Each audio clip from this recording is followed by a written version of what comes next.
ఒక పట్టణంలోని ఒక డాక్టర్ గారు మానవ మెదడుకి సంబంధించిన శస్త్రచికిత్స చేయడంలో ప్రపంచ ప్రఖ్యాతిని ఆర్జించారు.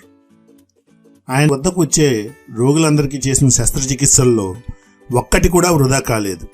అన్నీ విజయవంతమే అయ్యాయి. అందువల్ల ఆయనకు పని ఒత్తిడి ఎక్కువైపోయింది. ఆయన్ని కలవాలంటే కూడా చాలా కష్టం. ఆయన అంతర్జాతీయంగా కూడా ఎన్నో ప్రసంగాల్లో పాల్గొని తన వాణ్ణి వినిపించేవాడు.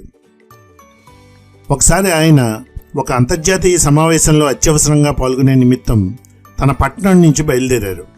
అయితే తన కారులో విమానాశ్రయానికి వెళ్ళి అక్కడి నుంచి విమానంలో బయలుదేరారు. విమానం వాతావరణం మేఘావృతమై ఉండడంతో వేరే పట్టణంలో ఆపివేశారు. ఈయన ఈ సమావేశంలో పాల్గొనడం అత్యవసరం కావడంతో అక్కడి నుంచి కారు మాట్లాడుకుని తాను సమావేశంలో పాల్గొనవలసిన పట్టణానికి బయలుదేరారు. అయితే ఒక గ్రామం చేరుకునేటప్పటికి అర్ధరాత్రి అయింది. ఇంతలో అక్కడ కారు ఇంజిన్ పాడైపోయింది. ఆ డ్రైవర్ ఉదయం అయ్యేంత వరకు ఏమీ చేయలేమని అక్కడ దగ్గరలో ఉన్న ఇంటివారిని అభ్యర్థించి నేటి రాత్రికి వేచి ఉండవలసిందిగా తెలిపాడు. ఇంక చేయగలిగింది ఏమీ లేదని డాక్టర్ గారు అక్కడ దగ్గరలోనే ఉన్న ఇంటికి వెళ్ళి తలుపు కొట్టాడు. ఒక మహిళ తలుపు తీశారు. ఆవిడ ఈయన చూసి, ఎవరండి, ఏం కావాలి అని అడిగారు. అప్పుడు డాక్టర్ గారు, అమ్మ, నేను అత్యవసరంగా వేరే పట్టణానికి నా ఊరు నుంచి బయలుదేరాను. కానీ నేను బయలుదేరిన విమానంలో సమస్య వచ్చి వేరొక చోట ఆగిపోవడంతో నేను కారు మీద వెళ్లవలసిన ప్రదేశానికి బయలుదేరాను. కానీ ఈ కారు మధ్యలో ఆగిపోయింది. దయచేసి ఈ ఒక్కపూట నన్ను ఇంట్లోనికి అనుమతించగలిగితే మీకు కృతజ్ఞత కలిగి ఉంటాను అని పలికారు. ఆవిడ, రండి, పర్వాలేదు అని నిద్రపోతున్న ఆవిడ భర్తను లేపి జరిగిన విషయం చెప్పి పక్క గదిలో వస్తే చూపించారు.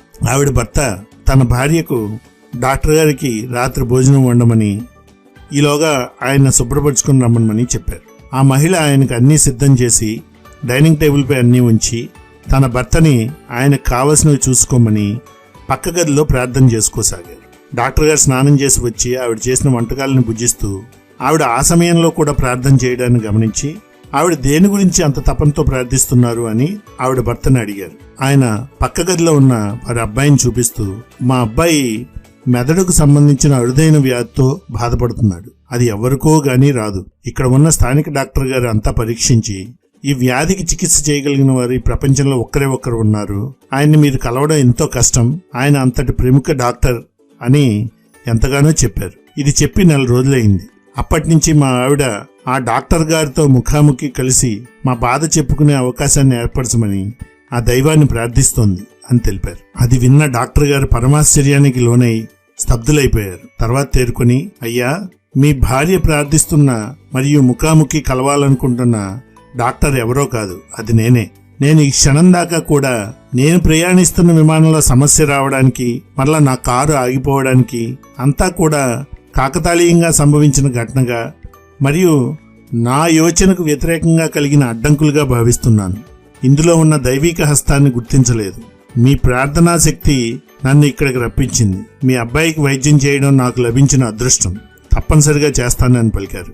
ఆయన్ని తన జీవితంలో ఈ రకంగా దైవం ప్రవేశించడం ఎంతో ఆనందానికి లోనయ్యేటట్లు చేసింది. తర్వాత సమావేశంలో పాల్గొని వచ్చాక తానే వైద్యానికి సకల ఏర్పాట్లు చేసి ఆ అబ్బాయికి సంపూర్ణ ఆరోగ్యం చేకూర్చారు. మొత్తం కుటుంబం అంతా కూడా ఆనందమయ కుటుంబంగా మారిపోయింది. ప్రార్థన ఎంతో శక్తివంతమైంది. ఇది భగవంతునితో మనిషి జరిపే సంభాషణ. ఇది అసామాన్యమైనది. అసాధ్యాలను సుసాధ్యం చేస్తుంది. నిస్సహాయ స్థితిలో మనిషి ఎప్పుడైతే తన అహంకారం కోల్పోతాడో అప్పుడు భగవంతునితో అనుసంధానమై తన సమస్యల యొక్క అవసరమైన అన్ని పరిష్కారాలను లేక నివృత్తిని అతను పొందగలుగుతాడు. నిత్యం మనం కొద్ది సమయం దైవధ్యానానికి కేటాయించడం ద్వారా మన జీవితంలో విజయ సోపానాలను అధిరోహించడం అత్యంత సులభమవుతుంది.